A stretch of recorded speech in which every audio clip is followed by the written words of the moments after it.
ယခုလိုလူတိုင်းကပြုခြင်းသည်ယခုဘဝမှာလှူခဲ့တာမဟုတ်တယ်လို့နော်ဟုတ်ကဲ့အတိတ်ဘဝကလည်းဒီလိုအလူဒါနတွေအများကြီးပြုလုပ်ခဲ့တာနော်အတိတ်ဘဝကလည်းပဲဉာဏ်ဒါနတွေပြုခဲ့တဲ့ပါရမီအထောင်ကြောင့်ယခုဘဝမှာလည်းစက္ကပြုနိုင်ခွင့်ရရတဲ့သဘောဆိုလည်းမလွယ်ပါဆရာမှန်ပါဒါကြောင့်ယခုလိုလူရတဲ့အကျိုးတွေကြောင့်နောင်ဘဝစက်တိုင်းမှာလေ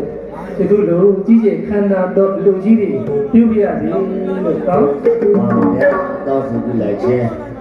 သာသာရင်နာလေးကကျွန်တော်တို့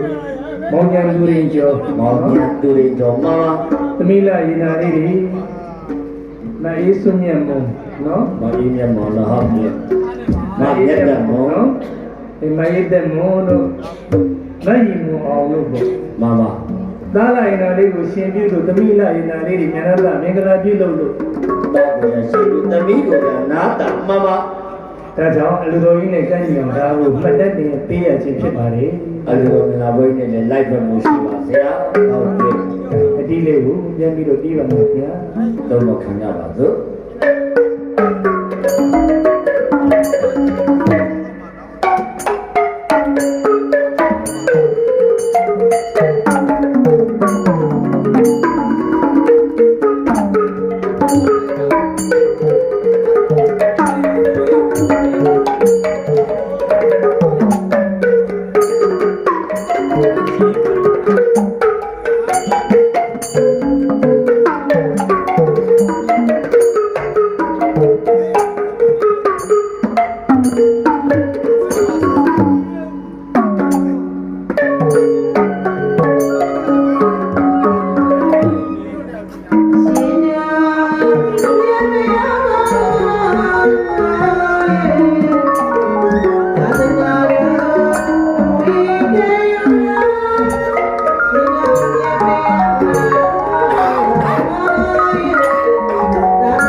Yeah.